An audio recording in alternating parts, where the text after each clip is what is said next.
अभी जो food court का स्वरूप है पूरे देश में जो भी स्कूल है या यूनिवर्सिटी है, उनके पास दो ही चीज है अपने मार्केटिंग का, या अपने को शोकेस करने का, या अपने विद्यार्थियों को ग्लैमर देने का। एक उसका लीगल एड सेल है, दूसरा उसका फूड कोर्ट।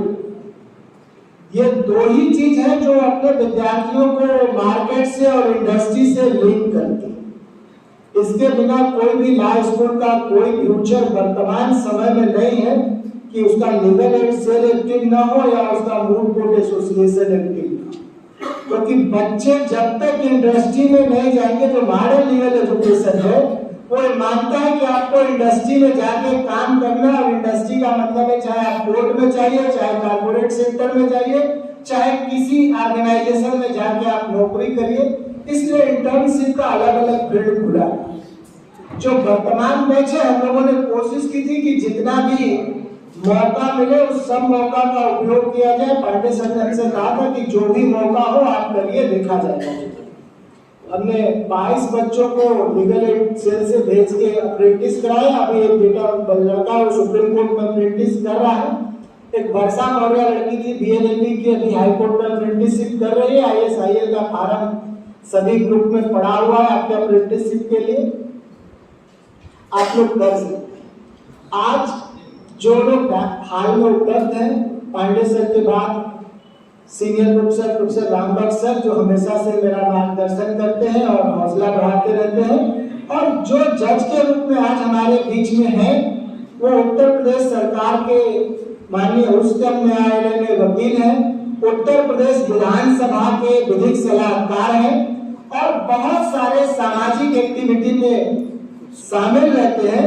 और उनका जो सबसे बड़ा परिचय है कि वो इसी विधि विभाग के छात्र हैं। आज वो आप सब लोगों का प्रेजेंटेशन देख लेंगे। चूंकि हमेशा फूड कोर्ट में ये होता रहा है कि प्रेजेंटेशन टीचर देखते हैं, लेकिन मैंने उसे थोड़ा चेंज किया है कि मैं बाहर से बुलाया करूंगा जज, और वो आपका प्रेजेंटेशन देखे। तो पहली बार इतना हिम्मत में हुआ कि मैं बाहर से, बिल्कुल ही बाहर से बुलाऊं। तो जो कॉलेज के थे मैंने उनको ही बुलाया हूँ, और मैं अपने तरफ से, विधि विभाग की तरफ से, कॉलेज की तरफ से उनका बहुत स्वागत करता हूँ कॉलेज में कि वो आए और हमारा और हमारे बच्चों का हौसला बढ़ाया। आपने हमारे बच्चों को बहुत बार चाय समोसे भी खिलवाए हैं कोर्ट में, उसके लिए भी बहुत बहुत आभार। और मैं प्रभात जी को भी बधाई दूंगा जिन्होंने बेहतरीन तैयारी कराई इस सेशन में। जुलाई से लेकर अब तक अब फूड कोर्ट की 6 टीमें हमारी अलग अलग जगह जा चुकी हैं। ये हमारा सौभाग्य नहीं हुआ कि सेकेंड राउंड में पहुंचे, लेकिन अगले बैच में जरूर पहुंचेंगे, ऐसा मुझे विश्वास है। और आप सबका बहुत बहुत आभार। प्रभात जी।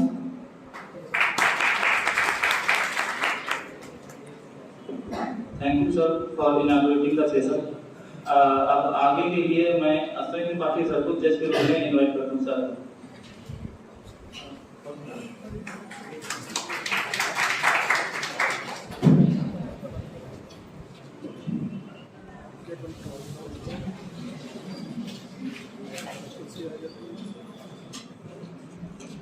गुड आफ्टरनून सर महोदय, मैं विकास मौर्य माननीय न्यायालय के समक्ष वादी धीरज लाल और रतन लाल का पक्ष रखने की इजाजत चाहता हूँ। महोदय, मामले के तथ्य इस प्रकार हैं। सुखधाम गांव के ही निकट गांव के 2 भाई धीरज लाल और रतन लाल दिनांक 10/10/2022 को सुबह 6 बजे अपना खेत जोतने गए।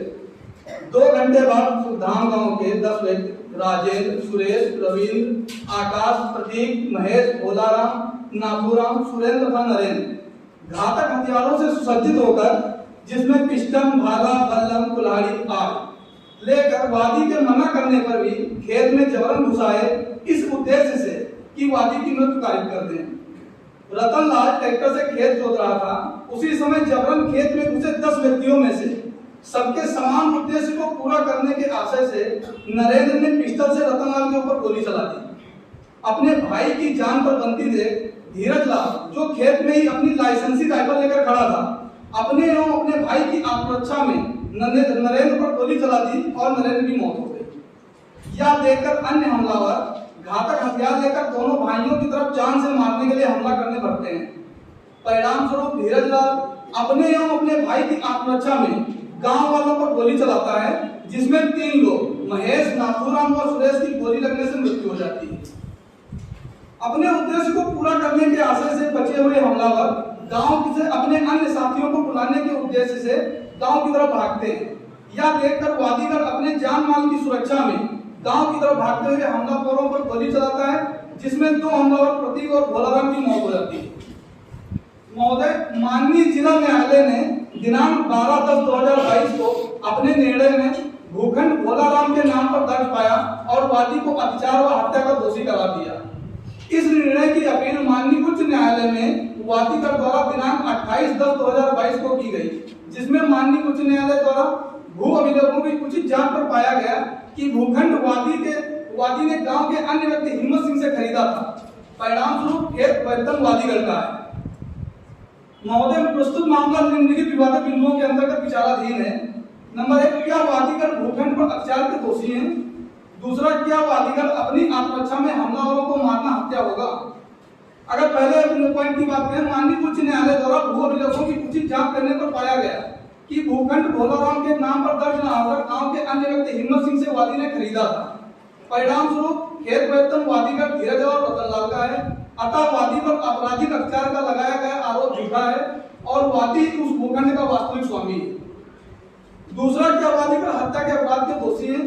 महोदय, जैसा कि मामले के उपरोक्त तथ्यों से स्पष्ट होता है कि वादीगर अपने भूखंड पर जुताई करने गए थे, परंतु अचानक सुग्राम गांव से 10 घातक हथियारबंद हमलावरों ने एक समान आशय से वादीगर को मारने के इरादे से उनके भूखंड पर आपराधिक अत्याचार किया और जब वादी ने विनम्रता पूर्वक हमलावरों से अपने भूखंड पर से जाने को कहा तो पिस्टल व अन्य प्राणघातक हथियारों से वादी को जान से मारने हेतु हमला कर दिया। महोदय, हमला इतना घातक था कि अगर वादी अपनी प्रतिरक्षा में गोली न चलाता तो उनकी मृत्यु कारित होना संभव थी। निजी रक्षा के अधिकार से संबंधित प्रासंगिक प्रावधान भारतीय दंड संहिता की धारा 96, जिसमें कहा गया है कि कोई भी बात अपराध नहीं है जो निजी रक्षा के अधिकार में प्रयोग की जाती है। धारा 97 शरीर और संपत्ति की निजी रक्षा का अधिकार प्रदान करती है। धारा 99 के अंतर्गत पहले स्वयं के शरीर तथा किसी और के शरीर पर किसी भी तरह के हमले या अत्याचार को रोकने का अधिकार है। दर्शन सिंह बनाम पंजाब राज्य AIR 2010 के मामले में माननीय सर्वोच्च न्यायालय ने आत्मरक्षा के कुछ सिद्धांत बताए। यह जरूरी नहीं है कि सामने वाला कोई कदम उठाए, फिर भी आपको आत्मरक्षा का अधिकार है।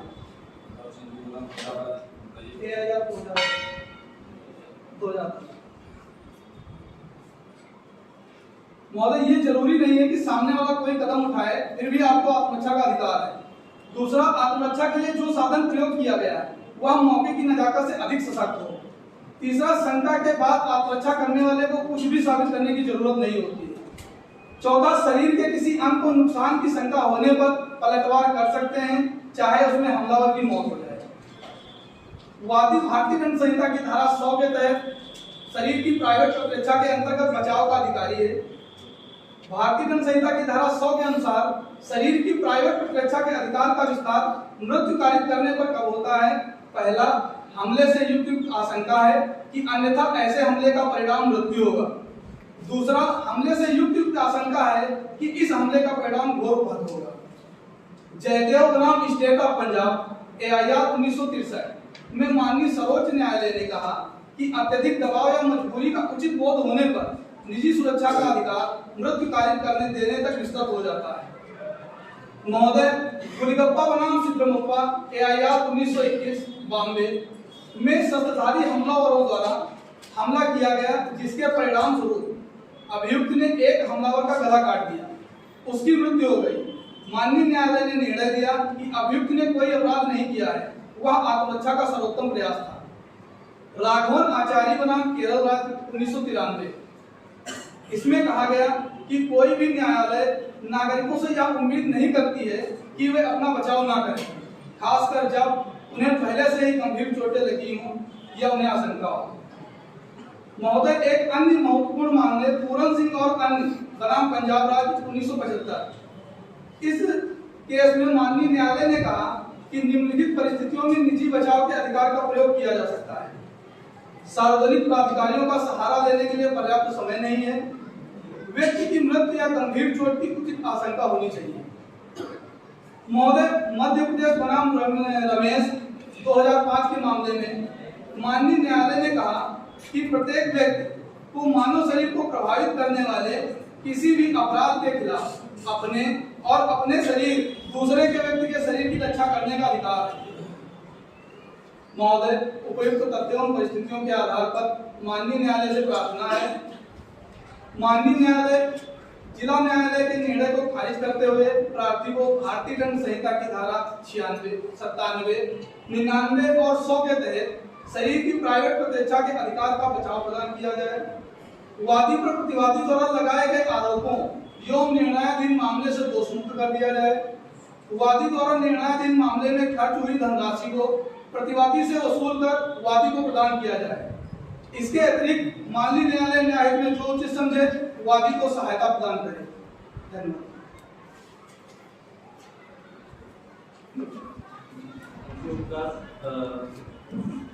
नेक्स्ट पार्टिसिपेंट्स हैं अस्कर एरिया, ये भी फेडरेशन के तरफ से अस्कर एरिया।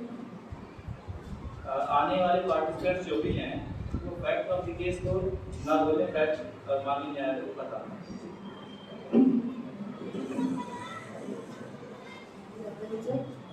माननीय न्यायाधीश महोदय, मेरा नाम हर्ष कटिरिया है और मैं दत्तादार और धीरजदार की तरफ से मामले को प्रस्तुत करने में नतीजा माननीय अनुमति है। माननीय केस के बिंदु कुछ इस प्रकार है जिन पर चर्चा का विषय करना है। भूमि पर अधिकार किसका था, भोलाराम या रतनलाल?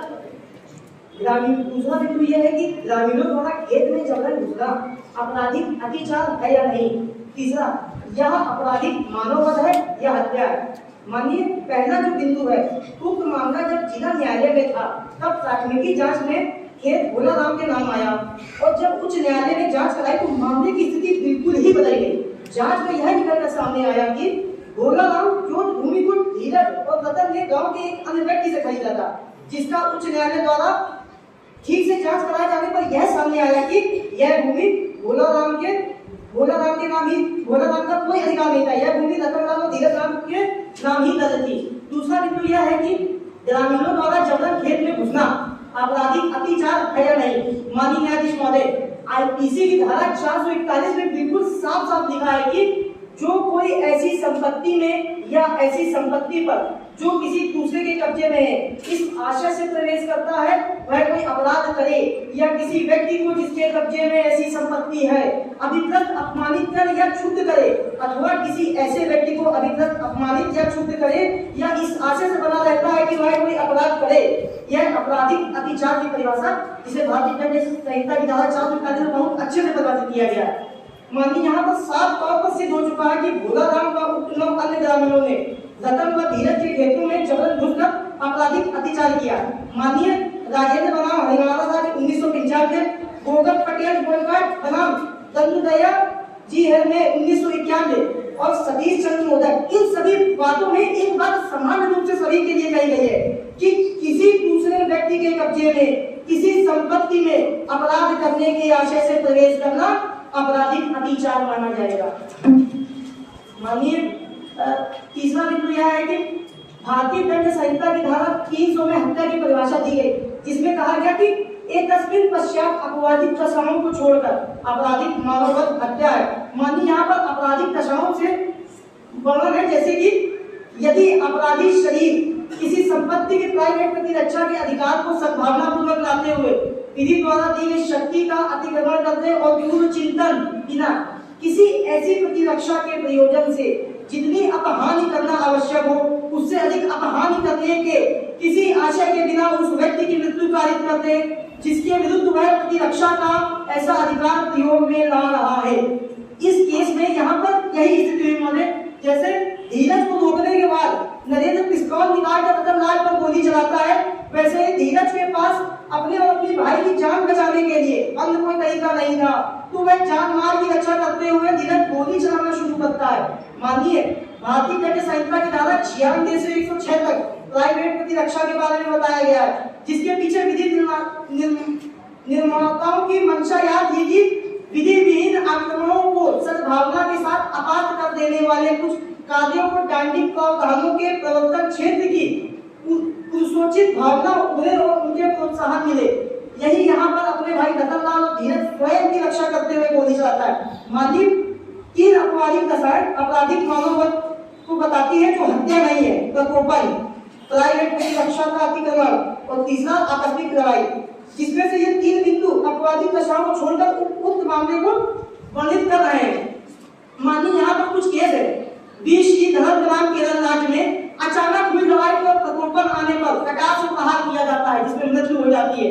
दूसरा मानिए बहादुर सिंह बनाम पंजाब राज्य में बहादुर सिंह अपनी जान माल की रक्षा हेतु प्राइवेट रक्षा के अधिकार के तहत मृतक पर गवाक्षे से प्रहार करता है अपनी जान की रक्षा करते हुए, जिसमें परिणाम स्वरूप उसकी मृत्यु हो जाती है। मानिए एक बहुत ही एक विधि शास्त्रीय हॉक, जिन्होंने कहा कि कुछ लोग अपनी प्राकृतिक अवस्था में दूसरों की तुलना में अधिक मजबूत या अधिक बुद्धिमान होते हैं, लेकिन कोई भी इतना मजबूत नहीं है कि हिंसक मौत के डर से परे हो। महोदय, यह तो स्वाभाविक है कि व्यक्ति अंतिम समय तक, जब तक उसमें क्षमता होगी, तब तक हर संभव प्रयास कर अपनी और अपनी जान माल की रक्षा करने का हर संभव प्रयास करेगा।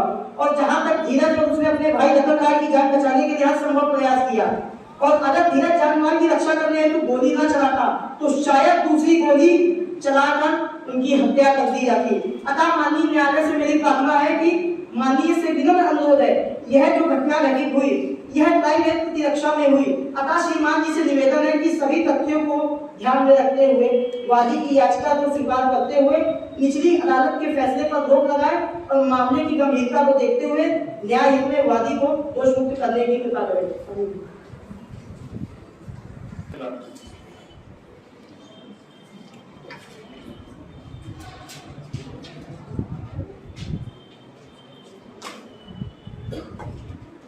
सर, मेरा नाम प्रतिभा राठौर है और मैं इस वर्ग की तरफ से पक्ष प्रस्तुत करने की इजाजत चाहती हूँ।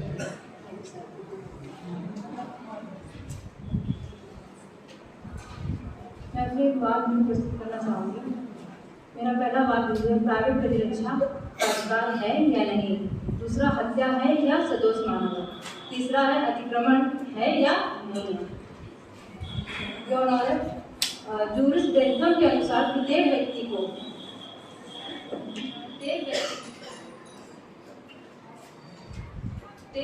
प्रतिबंध के बिना अपना हित संपन्न करने की स्वतंत्रता रहनी चाहिए। निरक्षा का अधिकार जीवन, स्वतंत्रता और संपत्ति सुरक्षा के लिए आवश्यक है। हर किसी को अपने शरीर सुरक्षा के लिए अपनी संपत्ति, दूसरे के शरीर संपत्ति की निजी सुरक्षा का अधिकार है, परंतु निजी बचाव का अधिकार उन मामलों में लागू नहीं होता है जहां अभियुक्त स्वयं आक्रामक पक्ष का हो। इस वाद में अभियुक्त स्वयं राइफल के साथ खेत में खड़ा था, अतः उसे घटना की आशंका थी। वह भी आक्रामक प्रवृत्ति का व्यक्ति था। ग्रामीण 2 घंटे बाद अभियुक्त के पास आए और खेत में, और अभियुक्त के पास पर्याप्त समय था कि वो लोक प्राधिकारियों की सहायता प्राप्त कर सके। पर्याप्त समय था, परंतु उसने ऐसा नहीं किया। वह अपनी आक्रामकता से 6 व्यक्तियों को मार दिया। इस तक में मैं एक बात प्रस्तुत करना चाहूंगी। उत्तर प्रदेश राज्य बनाम हुजूर के मामले में यह निर्णय दिया गया है कि 1983 स्वतः अपने ऊपर आक्रमण को आमंत्रित करता है। अपने आक्रामक व्यवहार के कारण वह व्यक्ति प्राइवेट प्रतिरक्षा का अधिकार का प्रयोग करने का हकदार नहीं होता है। यदि उसके ऊपर आक्रमण होता है वह जानबूझकर हत्या कर देता है। मेरा दूसरा वाद इसी पक्ष में है। लक्ष्मण साहू वर्सेस उड़ीसा राज्य के मामले में यह मत व्यक्त किया गया कि आत्म प्रतिरक्षा का अधिकार केवल ऐसे व्यक्ति को उपलब्ध होता है जिसे किसी असल खतरे अपने को बचाने के लिए एकाएक तत्काल आवश्यकता पड़ती है और ऐसा खतरा स्वयं व्यक्ति सृजित नहीं करता है। AIR 1989। मेरा तीसरा वाद है गोरखधन वर्सेस राजस्थान। इस मामले में भी यूरोनल में कहा गया है कि प्राइवेट प्रतिरक्षा को सकारात्मक तत्वों पर आधारित होना चाहिए। लोगों की पहुंचाई गई चोटों और अभियुक्त के साक्ष्यों पर लगी चोटों का अनुपात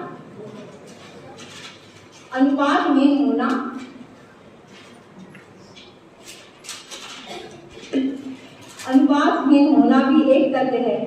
अतः प्रतिरक्षा के तर्क को इस कारण स्वीकार नहीं करना चाहिए कि अभियुक्त को नगर चोटें आई हैं। इस वाद में अभियुक्त ग्रामीण के बीच हानि के अनुपात का अंतर बहुत अधिक है। अतः किसी दशा में प्राइवेट प्रतिरक्षा के अधिकार का विस्तार उतनी अपहानि से अधिक अपहानिकारक करने तक नहीं है जितनी प्रतिरक्षा के प्रयोजन से आवश्यकता थी।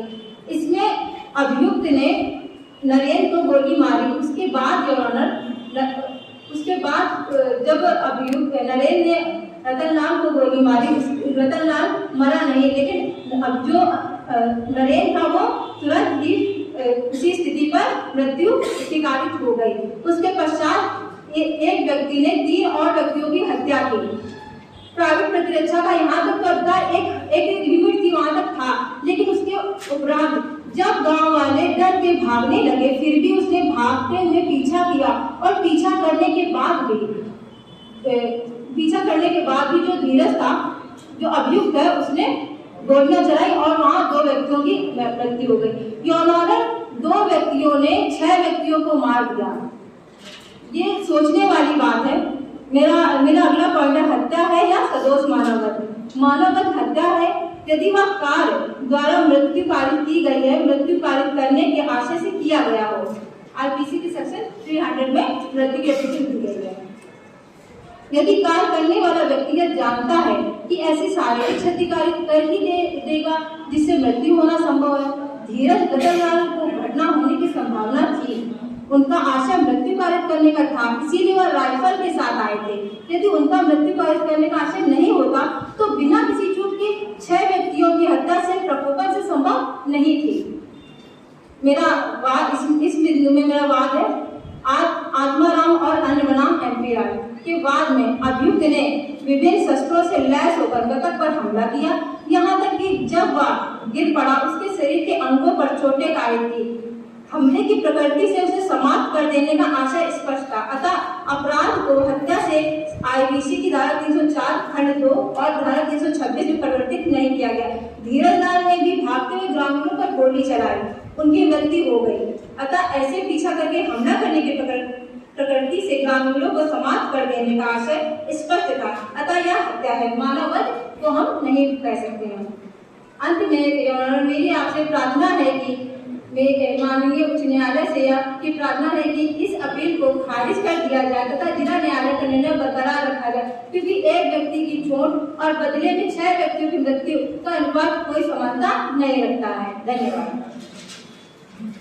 अपील कर सकता है, और यदि कोई व्यक्ति जो सेशन न्यायाधीश या अपर सेशन न्यायाधीश द्वारा किए गए विचारण में या किसी अन्य न्यायालय द्वारा किए गए विचारण में दोष सिद्ध किया गया है, जिसमें 7 वर्ष से अधिक के कारावास का दंडादेश दिया गया है, और जैसा कि इस केस में धीरज लाल और रतन लाल को अतिक्रमण और हत्या का दोषी माना गया था, अतः अपील करने का अधिकार पूर्ण रूप से है।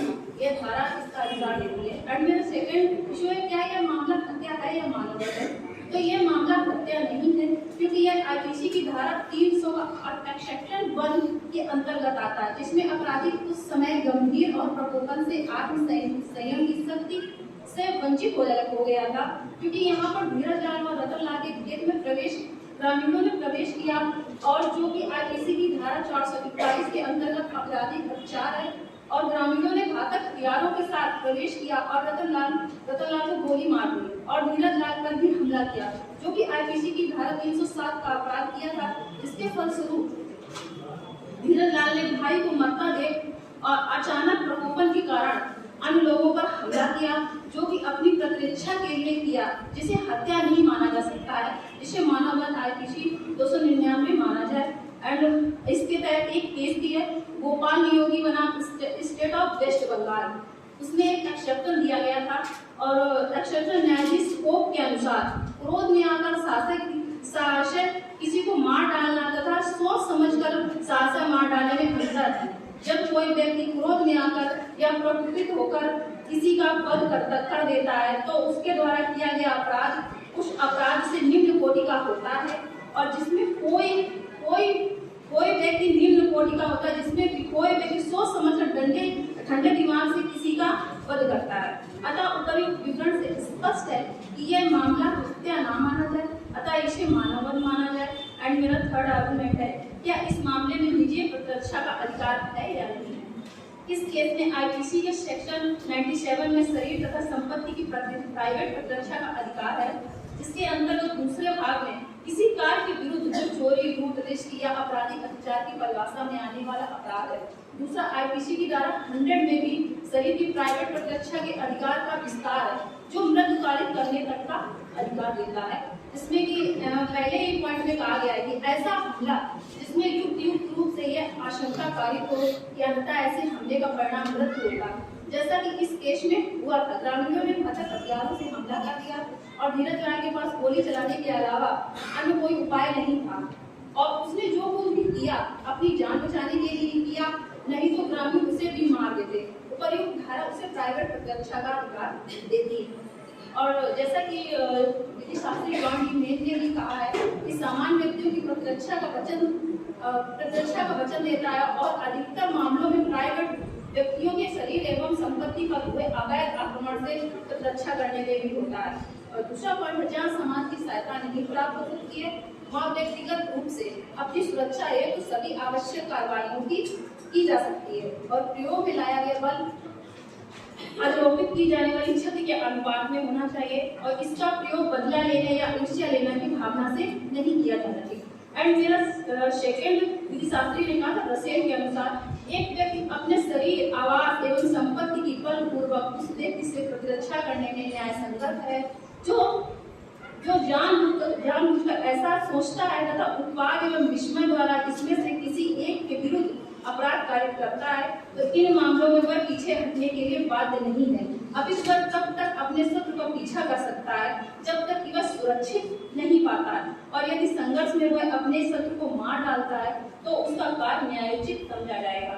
और एक केस है गोलीगप्पा बनाम सितमप्पा में, इस केस में कहा गया था, ये केस 1962 का है, और इस केस में ये कहा गया था कि वो आ और बाकी सत्रधारी बल द्वारा खोज हो गई थी। वे दोनों अंधेरी रसोई में छुपे थे और भीड़ घर का दरवाजा तोड़कर उसमें घुसी और आक्रमण कर दिया, जिसमें से एक का गला काट दिया गया और उसकी मृत्यु हो गई। यह निर्णय दिया गया कि अभियुक्त ने कोई अपराध नहीं किया है, अतः माना गया कि अभियुक्त को प्राइवेट प्रतिरक्षा का अधिकार है। एंड सेकेंड केस है रामा बनाम राज्य। इस केस में मृतक और अभियुक्त की हाथापाई हुई और अभियुक्त ने जान बचाने के लिए हथौड़ा उठाकर मार दिया, और यहाँ पर माना गया कि अभियुक्त ने प्राइवेट प्रतिरक्षा के अधिकार की सीमा पार नहीं की है। और लास्ट केस है विश्वनाथ बनाम उत्तर प्रदेश। इस केस में पति द्वारा पत्नी को मारने पर भाई विश्वनाथ ने अपने जीजा पर चाकू से हमला कर दिया, और यहाँ पर सुप्रीम कोर्ट ने माना कि विश्वनाथ को व्यक्ति प्रतिरक्षा का अधिकार था कि वह अपनी बहन की उसके पति के प्रहार से प्रतिरक्षा कर सके। अतः उपर्युक्त विवरण से यह स्पष्ट है कि धीरज लाल को ग्रामीणों के प्रति प्राइवेट प्रतिरक्षा का अधिकार था, और धीरज लाल ने जो कुछ किया वह प्राइवेट प्रतिरक्षा के अंतर्गत किया।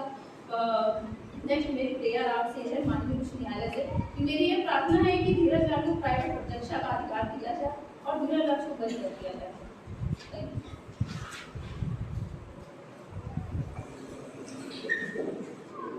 Thank you Rekha.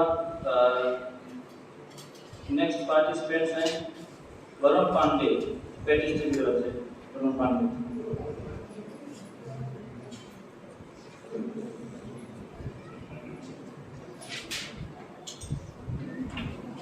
Good afternoon, Your Lordship and the esteemed members of this court. Today I will understand before you the Ratan Lal versus Ratan Lal and Veer Lal to the state of Boston to represent my clients Ratan Lal and Veer Lal, two individuals whose life has taken a dramatic turn on that one day with some facts, laws and emotions that are given together in this case. So may I please present my case, Your Lordship?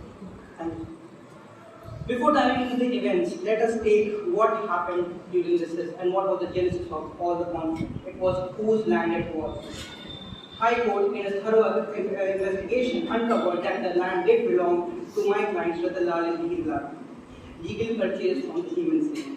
This ensured the Bolaram claim that was district court was given unclear and also finalizes that the real landowners were my clients, which proves under section 54 of the IP, under 64 of the Transfer of Property Act that the purchase is not just valid but also binding. So they have all the rights to belong in that land. Now, let's go to the main and that occurred on that one. Imagine, Your Honor, you are peacefully working at your home and 10 armed men enter at your house with armed weapons. What would you do? what would anybody at that point would do. This scary situation was the genesis of what green reality happened with my clients. An individual armed from pistols to the axes trespassed onto the owner's land. They tried to convince them, Dheeraj Lal tried to talk to them and stop them, but there was no stopping, which resulted in a violent escalation, where Narendra fired at my client Ratan Lal, which triggered the need of self-defense from my client Dheeraj Lal to protect his brother and himself, which under IPC from 96 to 106 of right to private defense is given. Particularly section 100 of the right to private defense in IPC allows causing death that exists at a reasonable force of death that previously heard, which is present in the mind of Dheeraj Lal and his brother when he was shot in front of his own eyes. In the case of Darshan Singh versus the state of Punjab, that the law does not ask you to stay cowardly when you are facing imminent unlawful aggression, which my clients were facing until armed men enter the field. With this also the jurisprudence of the self-defense extends beyond the code of reach of the realm, but also the natural justice. When there is the right of self-protection, people go for self-protection and does not see who's in front of them. This is the basic jurisprudence of self-defense. To support my client's argument, I would also like to state the case of the UP and the Rams group, state of UP versus the Rams group, which underlining legal knowledge of aggregators is enough for self-defense, and he had not just knowledge but actions where Narendra assured his brother was also present, making it a strong case. Now, it is also pivotal to address Dheeraj Lal's decision to chase the villagers. Your Lordship, human mind in panic does not measure the reasonability phase of the life-threatening disease. Where Dheeraj Lal's actions may seem excessive, put yourself in his shoes. Any normal man seeing his brother shot in front of his own eyes would have done the same. Even in the case of Munshi Ram versus the Delhi administration, it has showed that the private defense does not elaborate immediately. So, my client did not was having a continuous private defense at this point. It was a continuous point where it was not vengeful but also a continuous self-defense, which ITC also talks about that the culpable homicide and the murder are different. Murder is done with an intention, here the intent was missing. Here it was just to protect him because he feared that there might be a regroup from the village after they flee away and come back in more villages.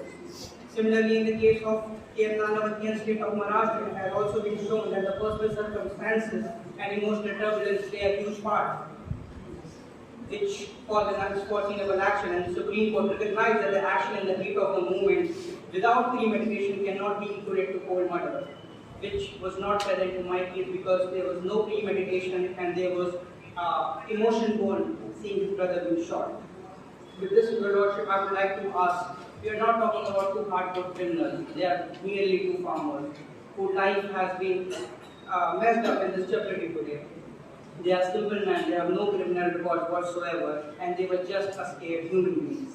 With this, the law is not just about code and statute, it's also about justice and understanding the human experience, and I would like this court to show some mercy on my clients. With this, I would like to pray the Honorable Court to recognize the dire situation that occurred that day, the legal right of my clients to defend their land and themselves. Also, it is not a matter since the mens rea was not present at that moment, and also consider the continuous nature of attack that was going on in self-defense when my client chased the 10 villagers. And if there is any wrongdoing that the court finds attached to my client, I would like that please take it under the extreme provocation that have occurred and reduce the payment. With that, I would like to for ask the acquittal of my clients.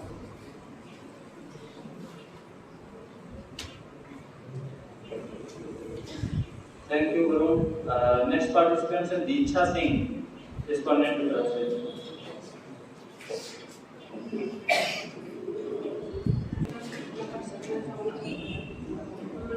उसके बाद जो है उच्च न्यायालय में appeal मान है या नहीं है, प्राइवेट प्रतिरक्षा सेक्शन 99 का खिलाफ है या नहीं है, हत्या है सदोष मानववाद है, अतिक्रमण है या नहीं है। तो फिर एडवांस आर्गुमेंट है महोदय, इस अभियुक्त स्वयं राइफल के साथ खेल में पहले से खड़ा था, अतः उसे घटना की आशंका थी वह भी आक्रामक प्रकृति का व्यक्ति था और ग्रामीण तो 2 घंटे बाद आए थे। तो अभियुक्त के पास तो पूरा समय था कि लोग प्रतिकारों की सहायता ले सके, परंतु उसने ऐसा नहीं किया और उसने अपनी आक्रामकता से 5 व्यक्तियों की जान ले ली। अगर ग्रामीणों को धीरज और रतनलाल को मारना होता तो वो उन्हें जान से मार सकते थे, क्योंकि उनकी संख्या 10 थी और ये 2 थे, परंतु ग्रामीणों ने दोनों को जान से नहीं मारा। लेकिन ग्रामीणों का जान बचा के भागने पर भी धीरज ने पीछे से भाग किया, जो कि निजी बचाव की श्रेणी में नहीं आता है। प्रत्येक व्यक्ति को किसी भी तरह प्रतिबंध के बिना अपना हित संपन्न करने की स्वतंत्रता नहीं होनी चाहिए। निजी रक्षा का अधिकार जीवन स्वतंत्रता और संपत्ति की सुरक्षा के लिए आवश्यक है। हर किसी को अपने शरीर और संपत्ति की तथा दूसरे के शरीर और संपत्ति की निजी सुरक्षा का अधिकार है, परंतु निजी बचाव का अधिकार उन मामलों पर लागू नहीं होता जहाँ अभियुक्त स्वयं आक्रमण पक्ष का हो। ऐसे ही कुछ बार हमें देखने को मिलते हैं। 1999 के बाद आया था लक्ष्मण साहु चुनाव उड़ीसा राज्य के मामले में यह मत व्यक्त किया गया कि आत्मरक्षा का अधिकार केवल ऐसे व्यक्ति को उपलब्ध होता है जिसे किसी आसन खतरे से अपने को बचाने के लिए एकाएक तत्काल आवश्यकता पड़ती है और ऐसा खतरा स्वयं व्यक्ति सर्जित नहीं करता है। ऐसा ही एक बात आया था गोवर्धन बनाम राजस्थान AIR 1986। इस मामले में यह कहा गया कि प्राइवेट प्रतीक्षा को सकारात्मक तथ्यों पर आधारित होना चाहिए।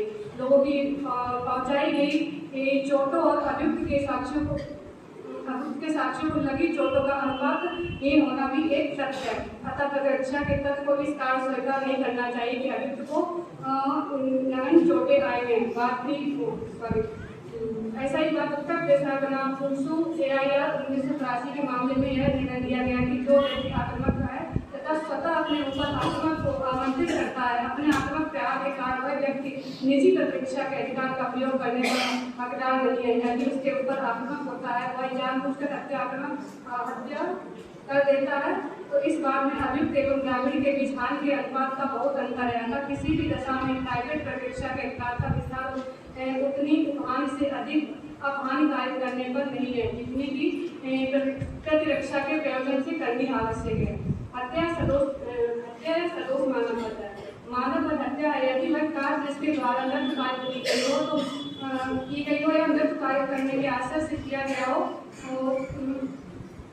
तो ये किसी भी सेक्शन 300 में व्यक्ति की परवानगी दी गई यदि कार्य करने वाला व्यक्ति जानता हो कि वह ऐसी शारीरिक कार्य कर ही देगा जिससे मृत होना संभव हो। धीरज एवं रतनलाल को घटना होने की संभावना थी। उनका आशय नृत्य कार्य करने का था, इसीलिए वह राइफल के साथ आए थे। यदि उनका नृत्य कार्य करने का आशय न होता तो बिना किसी चूक के 5 व्यक्तियों की हत्या कोई आम बात नहीं है।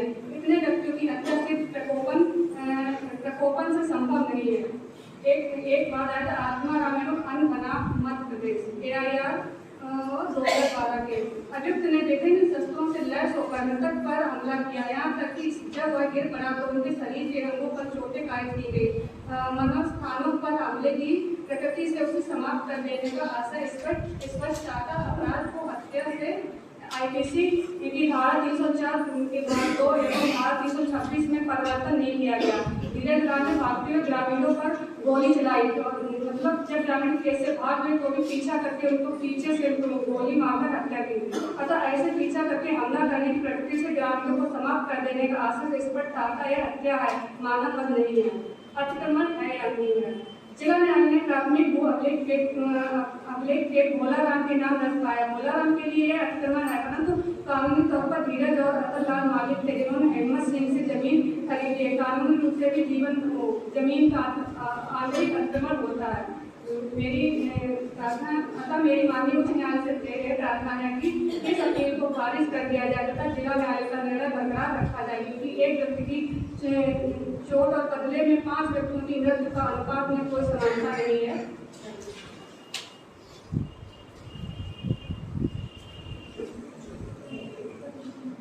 Thank you teacher.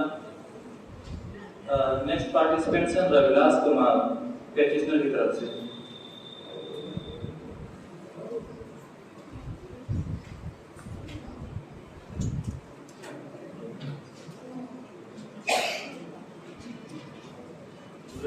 Good afternoon sir, मैं रविलास कुमार सर ये स्टेट ऑफ बोस्निया बनाम रतनलाल और धीरज लाल के केस में रतनलाल और धीरज लाल ने क्या अतिक्रमण और हत्या के दोषी हैं या नहीं, इस संदर्भ में कई सारे हमारे साथियों ने तमाम फैक्ट वगैरह रखे हैं, तो मैं उन फैक्ट पर बात नहीं करूंगा।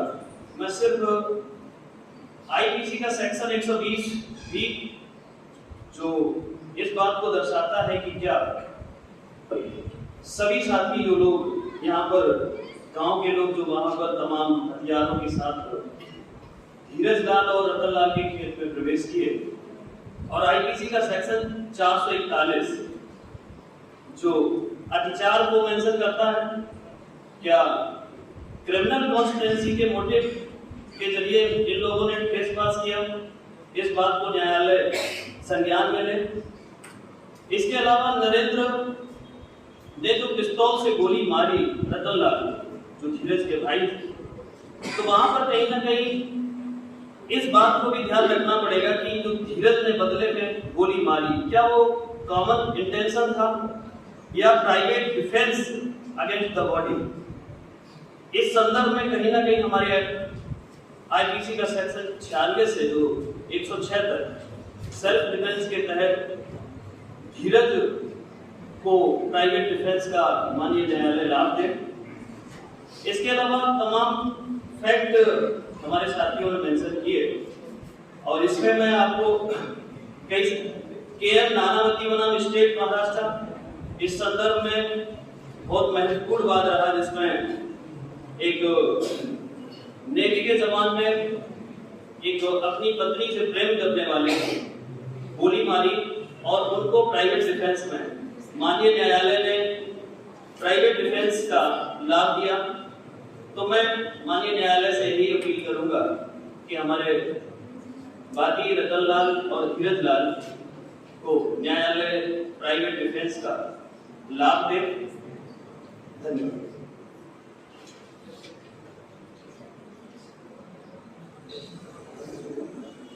Thank you Ravidas. Next participants हैं रश्मि शर्मा, पेटिशनर की तरफ से रश्मि Sharma.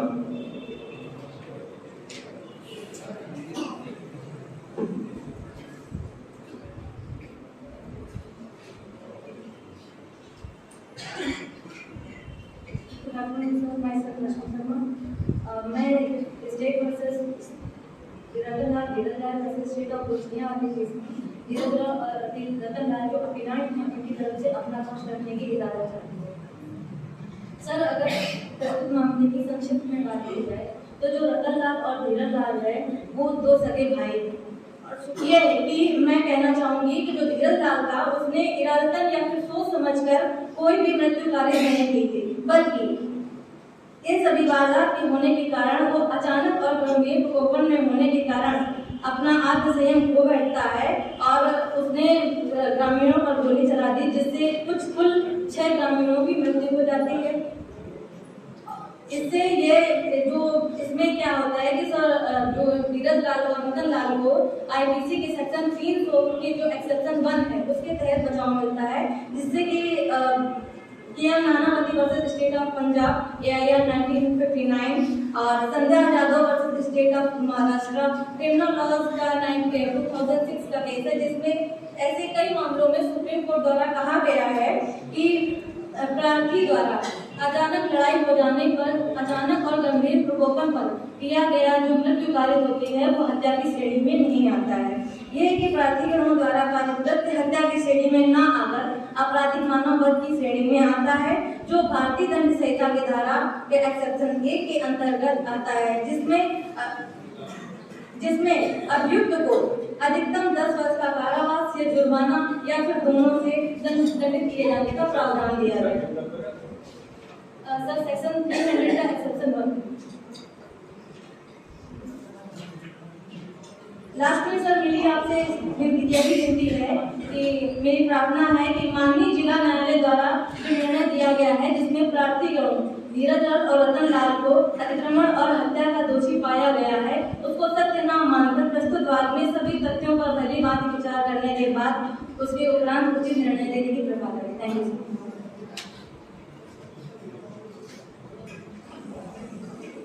Thank you Rashmi. Next participant है निर्भय सिंह, फिर रिस्पोंडेंट की तरफ से। मैं निर्भय सिंह माननीय न्यायालय के समक्ष सुखधाम वर्सेस रतनलाल धीरज लाल आदि के पक्ष में सुखधाम ग्रामवासियों के पक्ष में अपना तर्क रखने की इजाजत चाहता हूँ। धन्यवाद। योर ऑनर, जैसा कि पता है 10 अक्टूबर 2022 को सुबह 6 बजे रतनलाल और धीरज, जो कि दोनों सगे भाई हैं, वह अपना खेत जोतने के लिए सुखधाम ग्राम पे जाते हैं। किंतु यहाँ पर बात ध्यान देने योग्य है कि उन्होंने खेत को हिम्मत लाल से खरीदा था, जो कि गांव वासियों को नहीं पता था।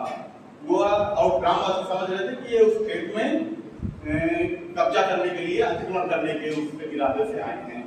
दोनों ही लोग सुनियोजित तरीके से उसमें कब्जा करना चाहते थे। ग्रामवासी उनको रोकना चाहते थे कब्जा करने से, और रतनलाल धीरज आदि उसमें कब्जा करना चाहते थे। दोनों ही खतरनाक हथियारों के साथ मौके पे उपस्थित थे। योर ऑनर, कोई भी कानून किसी को भी यह इजाजत नहीं देता है कि वो सारे डिसीजन स्वयं ले या फिर किसी की जान लेकर ले। यदि कोई गलतफहमी थी तो उनको कानूनी तौर पे उस गलतफहमी को दूर करना चाहिए था। जब ग्रामवासियों ने उनको खेत जोतने से रोकना चाहा तो रतनलाल और धीरज आदि को उनकी बात मानते हुए मौके पे वहां से जाना चाहिए था और कानूनी प्रक्रिया पूरी करने के पश्चात उस पे अपना कब्जा सिद्ध करने की कोशिश करनी चाहिए थी। किंतु धीरज और रतनलाल आदि ने 6 ग्रामवासियों का कत्ल कर दिया, जो कि पूर्णतया गलत था। अतः मैं माननीय न्यायालय से अपील करूंगा कि रतनलाल और धीरज आदि को तो इस जघन्य अपराध के लिए दोषी पाए जाने पर सजा देने का सर हिम्मत सिंह की जमीन थी, किंतु ग्रामवासियों को यह बात नहीं पता थी कि इन्होंने उसे खरीद ली है।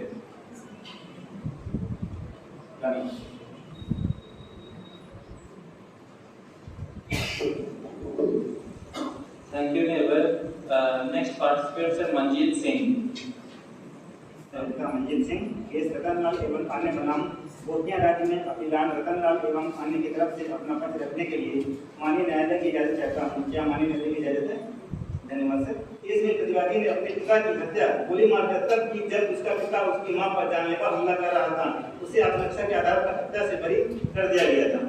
केस फोरम 1949, जहां अधिकारी दूसरे की भूमि में प्रवेश करता है, वहां कब्जाधारी उस समय जबकि अधिकारी कब्जा प्राप्त करने का प्रयास कर रहा हो बलपूर्वक उसे भूमि से निष्कासित कर सकता है, और यदि ऐसा करते समय वह अधिकारी को ऐसी क्षति पहुंचाता है जो परिस्थिति के अनुकूल है, तो वह कोई अपराध नहीं करता है। अंत में मेरी माननीय न्यायालय से प्रार्थना है कि मैं माननीय न्यायालय से गुजारिश करना चाहता हूँ, मेरे मौके पर लगे आरोप निराधार हैं एवं भारतीय दंड संहिता 1860 की धारा 97 के अनुसार सम्मान योग्य है एवं मेरे वादी को दोषमुक्त करने के योग्य है।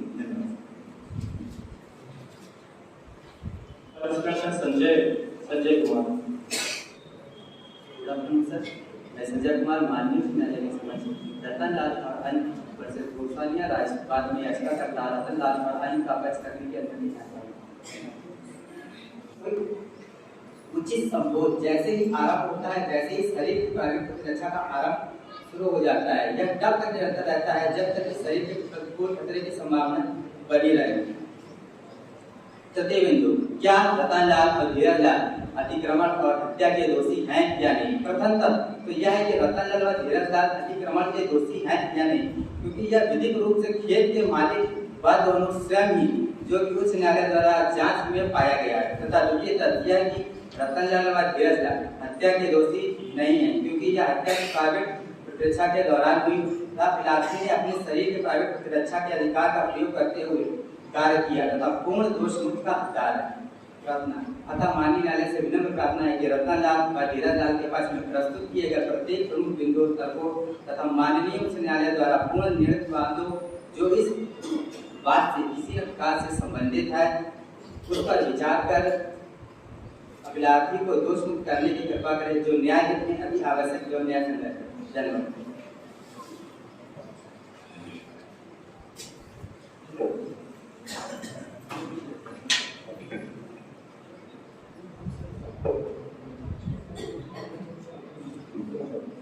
Thank you Sanjay. अब हम लोग 5 मिनट का ब्रेक लेंगे, इसके बाद नेक्स्ट सेशन स्टार्ट होगा। कोई भी जाएगा नहीं, सभी लोग यहीं रहेंगे। अब मैं आनंद सर से अनुरोध करता हूँ कि वो फूल से हमारे जज सर का स्वागत करें।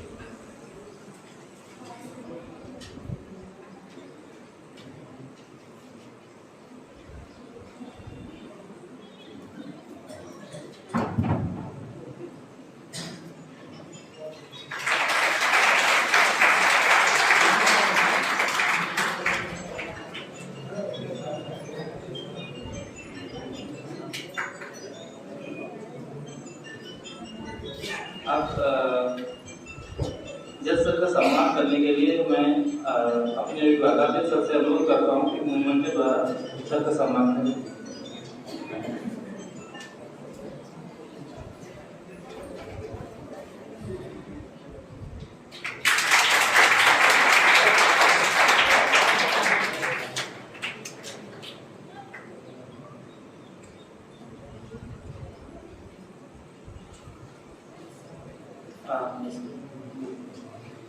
अब मैं सर से अनुरोध करता हूँ कि सर आकर के अपना ऑब्जर्वेशन दें जिन भी पार्टिसिपेंट को सुनाएं।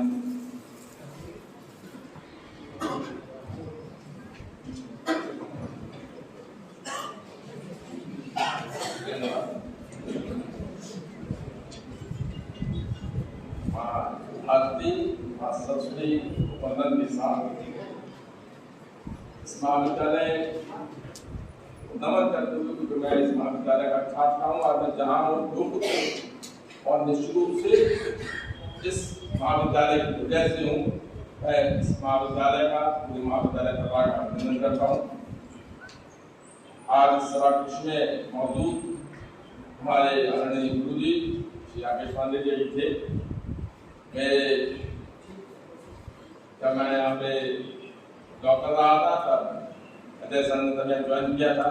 राम बख्श जी, प्राचार्य महोदय आदरणीय कौशिक जी, उनके पुराने हमारे जीवन के साथी में कौशिकी त्रिवेदी जी, गोपालन जी, विशाल गुप्ता जी, ज्ञानेंद्र सिंह जी, पुलस्त शुक्ला सही नाम है, और प्रभात सिंह जी, और प्यारे मेरे भविष्य के संविधान के सिपाही।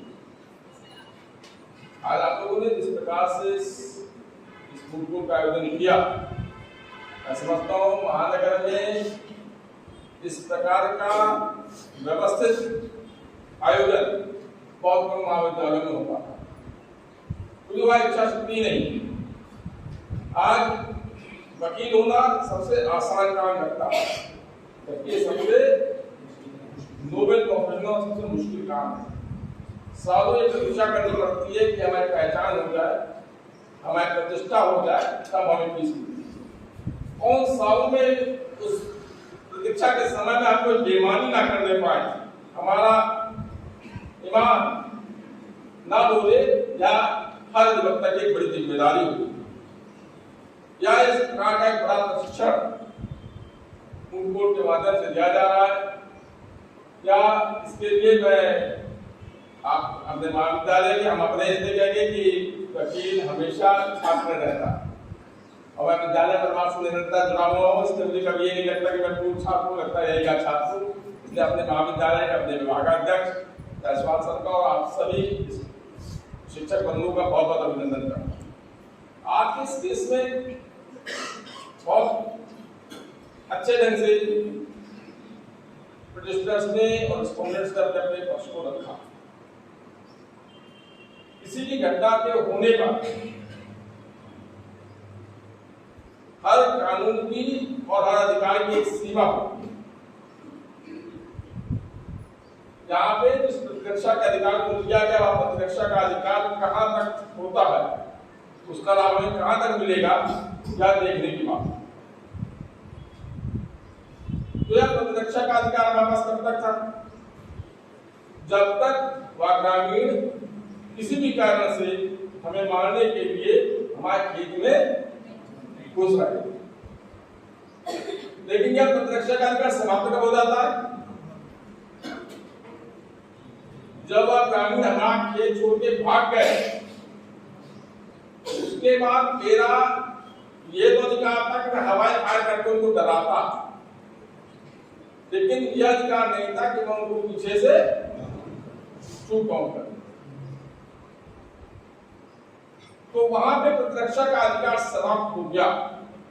प्रतिरक्षा का अधिकार की जो सीमा है बड़ा स्पेसिफिक है, वह केवल तब तक है जब तक मेरी जान का भय बना हुआ है। और प्रतिरक्षा के अधिकार के नाम पर हम किसी की जान देने का लाइसेंस नहीं प्राप्त कर सकते। कानून बड़ा स्पष्ट है। तो यहाँ पर जब खेल छोड़ के जाने भागने लगे, भाग गए, उसके बाद वो पीछा करके गोली चलाएगी और जो ग्रामीण मरे वह उनकी हत्या के दोषी दोनों प्रतिष्ठित होंगी। उससे पहले जब खेत में घुसने के दौरान जो गोलीबारी हुई उसके अंतर्गत जो लोग मारे गए वह प्रतिरक्षा के अधिकार की श्रेणी में आ जाते हैं। खेत छोड़ के भागने के बाद जो गोली चली और उसमें 3 ग्रामीण मारे गए, या निश्चित रूप से हत्या की श्रेणी का अपराध है और इस तरह से यह अपील खारिज किए जाने योग्य है, तो यह अपील इस आधार पर खारिज की जाएगी।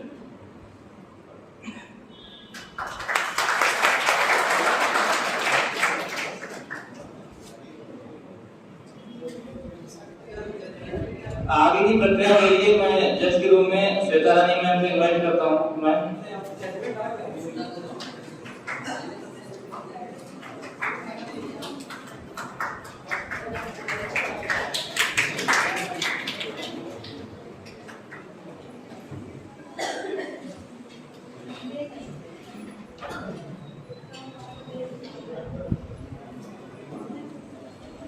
आगे का नाम है सबसे पहले पेटिशनर की तरफ से प्रीति देवी अपना केस प्रेजेंट करें। प्रीति देवी।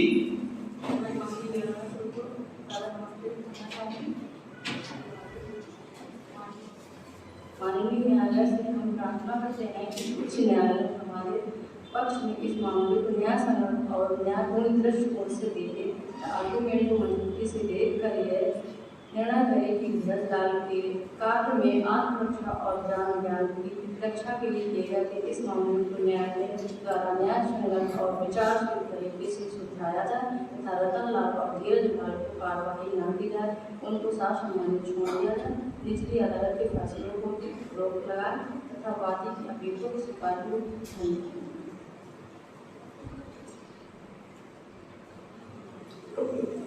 थैंक यू प्रीति। जो लोग ये सोच रहे हैं कि केस का जजमेंट हो गया, ये हो गया, वो हो गया, अब क्या, ये तुम्हें किसी केस के जजमेंट लेने के प्रेजेंटेशन नहीं करना है, तुम्हें अपना प्रेजेंटेशन करना है, समझ रहे? Thank you Preeti. Next participant है अनीशर। My petition filed under the section 403 of the IPC, and the High Court of the Bosnia has a jurisdiction under the section 403 of the IPC as well as under 226 of the Constitution. I have my 3 points, which is the issue raised by in front of High Court. Whether the present petition maintainable before the High Court. Whether the right of the private defense of the culpable movement on the grounds of the murder, and whether the right of the private defense of an is an excuse or not. I before the court, in the light of the issue raised, argument advanced and authority cited in the most humbly prayed, implored before the Honorable High Court of the Bosnia, that is being graciously pleased adjudge declare that the present petition maintainable before the Honorable High Court and the act done in the spirit of the right of the private defense, the cause of this incident, provocation and the retaliation. So appellant seems to be not guilty of his act. So pass any order that is Honorable High Court fit in the favor of the appellant to meet his dignity and innocence. Thank you.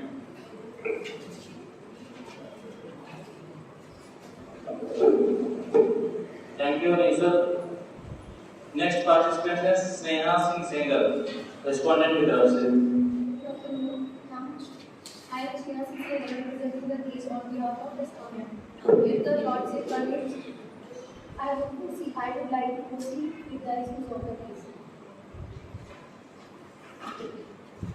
There are 3 issues in this case. I would make Lordship that The appeal of the accused party must be dismissed and the conviction must be remained of the accused party.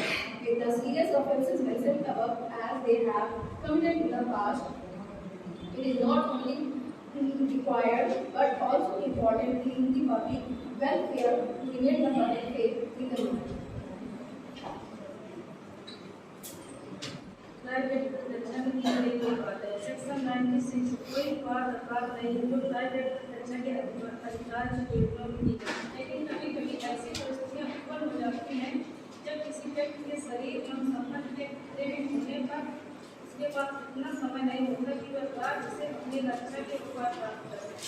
अतः ऐसी परिस्थितियों में उसे निजी सुरक्षा के लिए कुछ तत्कालीन हथियार प्रदान किए गए जिनका उल्लेख भारतीय दंड संहिता की धारा 96 से लेकर 106 में किया गया है। पार्टिसिपेंट्स हैं राहुल सिंह।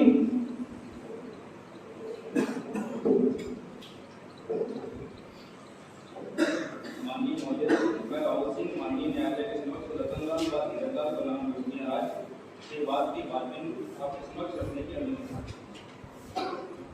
माननीय न्यायालय से विनम्र प्रार्थना है कि सभी तथ्यों को ध्यान में रखते हुए वादी की अपील को स्वीकार कर दूसरी अदालत के फैसले पर रोक लगाए तथा मामले की गंभीरता को देखते हुए न्याय हित में वादी को दोषी करने की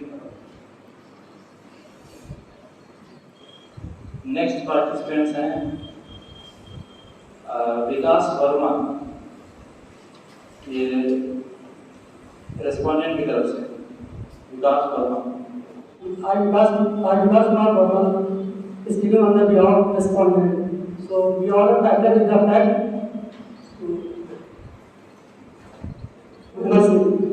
here it is clearly mentioned with purchase from embassy and as per PPA and Transfer Property Act 1882, a person who has the power of attorney can sell land to anyone without the consent of actual owner. So here, it is a hidden fact according to me that the property doesn't belong to Himmat Singh. Himmat Singh has the power of attorney. So Himmat Singh might sell his property. Sold his property after the order of God will. And the order of God will, so there was nobody to claim the title of the property.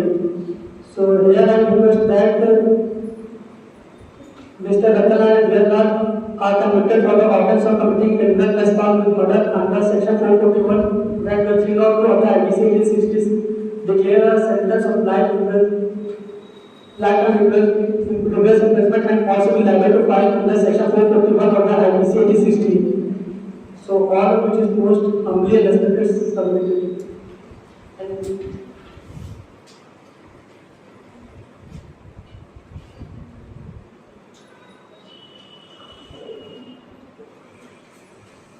Thank you Vikas. Next participant है कुंवर सिंह। न्यायालय के समक्ष धीरजलाल रतनलाल की तरफ से अपना पक्ष रखने की अनुमति है। पहला पॉइंट मैम ये आता है कि धीरज ने अपने भाई व रतनलाल ने अन्य गांव वालों को झगड़ा से रोका था और जिस प्रकार नरेंद्र ने अपनी पिस्तौल से रतनलाल को गोली मार दी, अगर जिसे कोई विरोध किया जिसे रतनलाल ने विरोध किया, लेकिन धीरज ने ना सुनकर गांव वालों को भी गांव वाले भी राजेंद्र, सुरेंद्र, रविंद्र, आकाश, प्रतीक और महेश, नाथुराम, भोलाराम, राजेंद्र और नरेश ये लोग रतनलाल पर हमलावर हो गए है। ये विधि विरुद्ध अपराध है।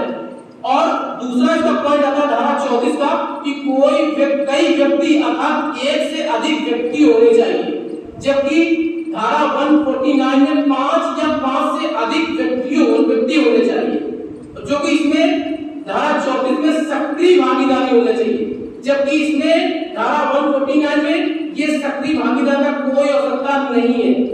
इसमें समान आशय होना चाहिए धारा 34 में, जबकि 149 में समान उद्देश्य के अवसर में कार्य किया जाना चाहिए। अब मैं माननीय न्यायालय से विनम्र प्रार्थना करता हूं कि जो अभियुक्त को उपयुक्त मुकदमे में दोष मुक्त किया जाना अति आवश्यक है, क्योंकि उसने जो भी कार्य किया वो प्राइवेट प्रतिरक्षा के अधिकार में किया, उसने कोई इससे बाहर कोई कार्य नहीं किया। तो मैं न्यायालय से यही दरखास्त करता हूँ कि इसको प्राइवेट प्रतिरक्षा का अधिकार दिया जाना चाहिए और अभियुक्त को दोष मुक्त किया जाना चाहिए, अति आवश्यक।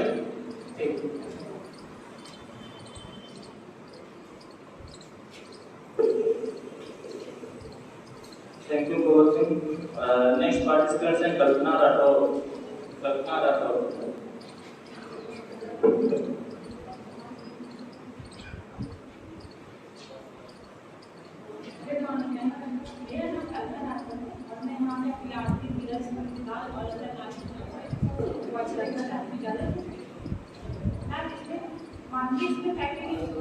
कि क्या आप की वास्तविकता की घटना की दोषी है और दूसरा ये हत्या है या प्राइवेट प्रतिरक्षा। उस समय अपनी प्रतिरक्षा हेतु जो उचित कदम उठाने पड़े उन परिस्थितियों में वे उन्होंने उठाए हैं।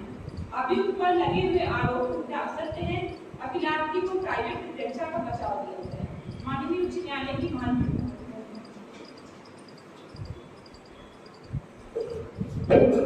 Thank you Kalpana.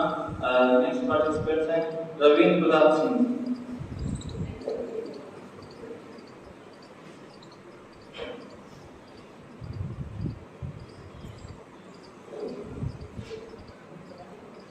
I, Ravindra Pratap Singh, here to represent the case of State of Bosnia versus Dheeraj Lal and others. I want your permission to represent my client, Ratan Lal and Dheeraj Lal. Senses, apparel and not by any merit. So at last, my prayer is this: therefore, most respectfully pray to the Honorable High Court to may be pleased to allow the appeal and modify the judgment of the District Court, revoke all the charges from my client, which is accused, and kindly set him free from all the charges. Thank you.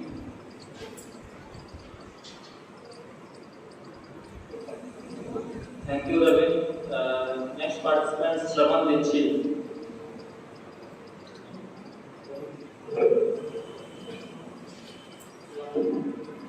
My name is Shravan Dixit. I am from petitioner side, that is Dheeraj Lal versus Dheeraj Lal and Ratan Lal. So, with your permission, I would like to start. Over the judgment of the who district record of the land that shows that clearly the land which was belonged to Dheeraj Lal and Ratan Lal, as per the records, please acknowledge that Dheeraj acted in self-defense to protect his land, and Ratan Lal lies when confronted with villagers' attack. Ensure the justice is served and the appellants Dheeraj and Ratan Lal are acquitted of all charges. So I believe that justice will prevail when perhaps and evidence are examined closely. We request to the Honorable Court to consider the case under this matter.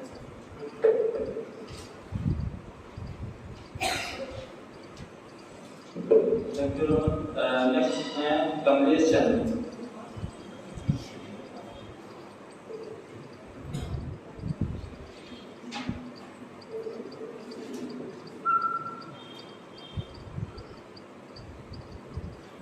My last name. Here I am filing petition on behalf of my client Ratan Lal, Dheeraj Lal of the state of Bosnia. So we that I am not going to in detail of the facts. So I am providing the information on behalf of the complaint number, that is the CN002. So there are the complainants Ratan Lal and Dheeraj Lal, and respondents are Rajendra, Suresh, Ravindra, Akash, Akeem, Mahesh, Nathuram, Balaram, Surendra, and Narendra. Most respectfully submitted before the Honorable Chief Justice that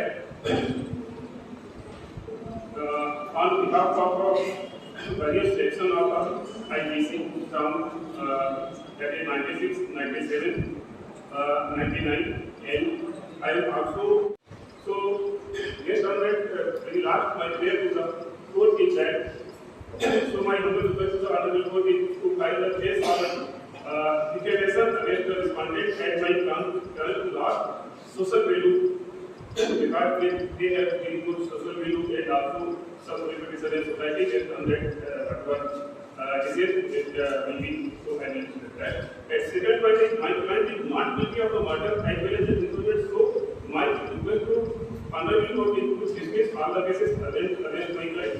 And third point is my client is already left from all cases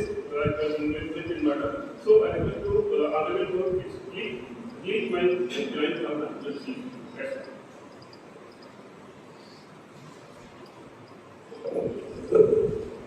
Thank you, Kamlesh. Next participant है Shiv Kumar. Good afternoon, madam. मैं शिव कुमार. धीरज लाल नाम सरकार ने धीरज लाल के बच्चे कर रहा हूँ जो कि नहीं है. पहला पॉइंट ये भारत की तरफ से आप लेकर 1807 96 इस पर शब्दों में फैल रही थी, कोई बात बता तो लीजिए प्रतिरक्षा के अधिकार प्रयोग किया. विधि शास्त्र के साथ नियमित लाइन के शब्दों में देखा जाए तो वो भी आता है दोबारा. चूंकि धीरज लाल के भाई को हथियार से लैस सूत्रवीर द्वारा गोली मार दी तो वो उत्तेजना में होगा, उसे अपनी रक्षा नहीं करनी थी. धीरज लाल ने जो भी किया अपने और अपने भाई के जीवन की रक्षा के लिए किया, लिहाजा उसके द्वारा ऐसा किया जाना कुछ समझ का अनुकूल था. जो भी घटना हुई अचानक और उत्तेजना में हुई, इसमें वादी का हत्या करने का कोई उद्देश्य नहीं था. अतः आपसे प्रार्थना है कि वादी को न्याय देने हत्या के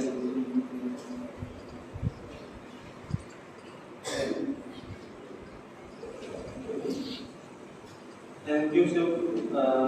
Next participant है नीतू सिंह.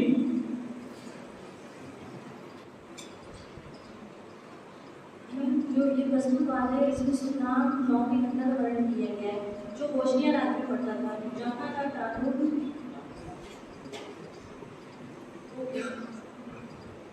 कानून भारत राज्य समान है. इस बात में जो विवादित तत्व है वो दो है, एक अतिक्रमण और एक आत्मरक्षा में हत्या. तो इस विवादित तत्व में प्रस्तुतवाद में जब हमारा प्रतिवादी जो रतन लाल का धीरज अपनी भूमि की जुताई कर रहे थे तो जो सुल्तान गांव के ग्रामीण है वो सब एक साथ आकर पिस्तौल भारत गाड़ी जैसे हथियारों से अपने प्रतिस्पर्धी पर हमला करते हैं, जिससे धीरज जो है अपने खेत में ना घुसने की चेतावनी देने पर भी रहता है, लेकिन ये सभी खेत में घुसकर रतन लाल को गोली मार देते हैं, जिससे उसके अन्य साथियों बुलाकर उस पर हमला करते हैं. इस प्रकरण में चलाई गई गोली से 2 अन्य ग्रामीण प्रतीक और भोला राम की मृत्यु हो गई थी. अतः यहाँ पर विवादित तत्व प्रतीक और भोला राम की हत्या का बाद परिस्थितियों को ध्यान में रखते हुए जो धीरज है उसको कम से कम सजा देने के लिए मान्य अदालत से हुआ.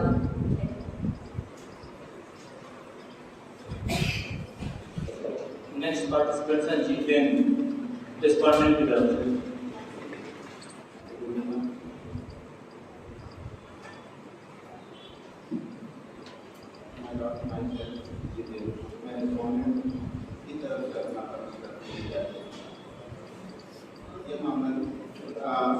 अपील को खारिज करते हुए अवर न्यायालय के आदेश को बरकरार रखा जाए. ऐसे खूंखार अपराधियों को कठोर से कठोर सजा दी जाए ताकि पीड़ित परिवार के साथ न्याय हो सके. Thank you.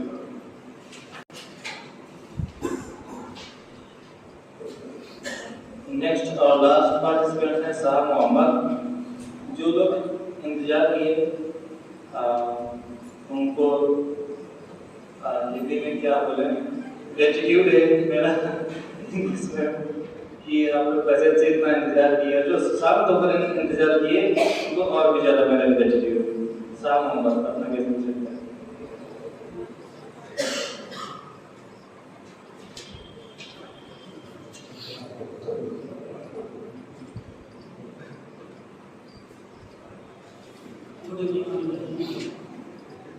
मैं मोहम्मद आज माननीय उच्च न्यायालय में मैं कमिश्नर रतनलाल धीरज वर्सेस सुल्तान गांव के निवासियों के केस में चूँकि ये इस विवाद को तथ्य और विरोध की ओर मैं आपका ध्यान आकर्षित करना चाहता हूँ. जो ये है कि ये विवादित खेत सुलगांव गाँव में स्थित है जो कि कानूनी तौर पर रतनलाल और धीरज के नाम है.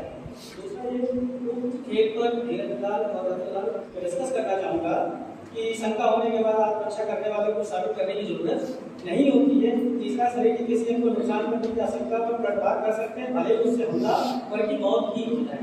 एक इसी तरह के केस में माननीय सुप्रीम कोर्ट ने एक न्याय दिया था। सुरेश सिंघल बनाम सरकार, बनाम पंजाब सरकार में 1991 के बाद सुप्रीम कोर्ट के न्यायमूर्ति माननीय बोबड़े जी और माननीय न्यायमूर्ति एल नागेश्वर जी ने सुरेश को दोषी नहीं माना क्योंकि उनकी जान पर बनाई थी।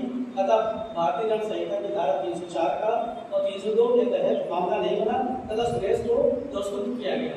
समय आने पर हाईकोर्ट के साथ आने पर जिससे प्रार्थना करता हूँ कि सभी तथ्यों को ध्यान में रखते हुए वादी की अपील को स्वीकार करनी है और माननीय निचली अदालत के फैसले को निरस्त किया जाए। मामले की संगतता को देखते हुए न्यायहीन में वादी को दोषमुक्त करने की कृपा की आपकी माननीय। थैंक यू साहब मोहम्मद। अब नेक्स्ट मैम को अपना ऑब्जर्वेशन देना है। देखिए, जो मोस्ट इम्पॉर्टेंट चीज़ है कि आपका जजमेंट क्या है। जजमेंट के लिए सर ने ऑलरेडी आपको बता दिया था कि जजमेंट क्या है इसका। ठीक, तो हम इसको आगे प्रोसीड करते हुए मैं जो बताना चाहती हूँ कि एक कोरम होता है, एक डेलीगेसी होती है कोर्ट की, कोर्ट रूम की। ठीक है, नंबर 1 कि आपको बात नहीं करना है, ठीक, फोन स्विच ऑफ है, ठीक, स्विच ऑफ नहीं तो साइलेंट, ठीक है। और उसी के साथ जो भी यहाँ पर प्रेजेंट करेंगे उनका एक ड्रेसिंग सेंस, ठीक है, आप ड्रेस में थे दैट ओके, बट जो आपका कॉलर है या आपने नेक बैंड लगा रखा है ये सब चीज़ें नहीं होनी चाहिए, ठीक है। दूसरी चीज़ ये जो मूड कोर्ट होता है वो मूड कोर्ट क्यों होता है? ये एक आर्टिफिशियल कोर्ट है जहाँ पे आपका कॉन्फिडेंस बिल्डअप किया जाता है।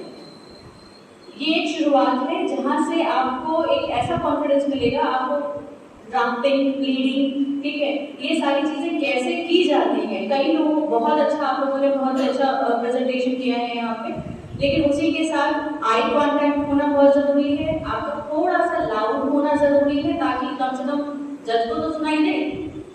माइक लगा है उसके बावजूद नहीं सुनाई दे रहा है, ठीक है, तो देख लो।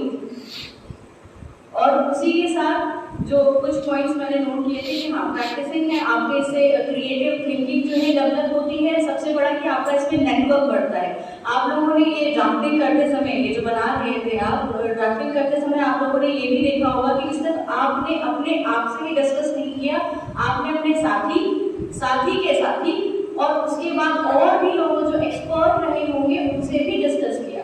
तो आपकी जो एक क्रिएटिविटी है वो आपको पता चले कि नहीं हम ऐसा भी कर सकते हैं, आगे प्रोसीड और कर सकते हैं। इतनी छोटी सी चीज़ है, हम इसे और क्रिएटिव तरीके से और अच्छा कर सकते हैं और अच्छा प्रेजेंटेशन कर सकते हैं। मोस्ट इम्पॉर्टेंट इसमें ये चीज़ होती है कि जो आपका फैक्ट होता है वो ज़्यादा होता है रेदर देन दी लॉ, ठीक है। लॉ का पोर्शन आप एक तरफ में दे देंगे लेकिन आपको फैक्ट बताना पड़ेगा, क्योंकि जो भी हर केस टू केस क्या है डिसीजन वैरी करता है, तभी वो दूसरे पहले वाले डिसीजन से वो प्रिवेल कर जाता है या जो आगे पीछे चीजें हो जाती हैं, फैक्ट टू फैक्ट वैरी करता है, ठीक है। तो सबसे ज्यादा मेन मोस्ट इम्पोर्टेंट क्या होता है कि आपके फैक्ट कितने हैं। कई चीजें ऐसी भी होती है कि एक बंदे ने वो चीजें छोड़ दी, दूसरे वाले ने पकड़ ली, ठीक है, तो और ज्यादा अच्छा कर सकते हैं। तो आप इससे क्या हो जाते हैं, एक्सपीरियंस हो जाते हैं। तो एक्सपीरियंस लोगों की ही पूछ है, फ्रेशर्स तो बैठे रहते हैं, खुद ही देखा है आप लोगों ने कितना संघर्ष है उनका, ठीक है। कम से कम 2, 4 साल 10 साल लग जाते हैं उनको बनने में, वो चीज़ होने में। तो पहले से ही अगर आपकी चीज़ें यहीं से बनी रहेंगी तो बहुत अच्छा होगा, ठीक है। तो मूड कोड इसीलिए होता है। तो इसी ये पेशेंस जो इतना डांट खाने के बाद, प्रभात सर के बोलने के बाद और मेरे कुछ कहने के बाद आप लोगों ने पेशेंस दिखाया है वो सराहनीय है, ठीक है। इसके लिए आप अपने लिए तारीफ कर सकते हैं। Thank you so much. ये हम लोगों का लास्ट मूड कोर्ट है। मैं मूड कोर्ट टीचर था आप लोगों का। फर्स्ट मूड कोर्ट जैसा हुआ था कि काफ़ी लोग भाषण दिए, बहुत कम केस लॉ रेफर किए गए और जरिश को किसी ने नहीं रेफर किया। लास्ट मूड कोर्ट में लगभग सभी लोगों ने किसी न किसी केस लॉ का इस्तेमाल किया, ज्यूरिस्ट का इस्तेमाल किया गया। ये मतलब आप लोगों का भी इसमें सफलता है, मेरी भी सफलता है कि आप लोग इनका इस्तेमाल करना सीख गए और इससे आगे इस्तेमाल करना अपने केसों कैसे हैंडल करना, केसों कैसे लीगल रिसर्च करना सीख जाएंगे धीरे धीरे आगे, लेकिन आपने बेसिक सीख लिया, ये मेरे लिए सबसे बड़ी बात है। और आज कोई कमियां नहीं, कोई गिला शिकवा नहीं, आप लोगों का लास्ट मोड है, आगे आने वाली परीक्षा है, तो हम आप लोगों को मेरी शुभकामनाएं आपके सारे फ्यूचर इंटरेस्ट के लिए। Thank you.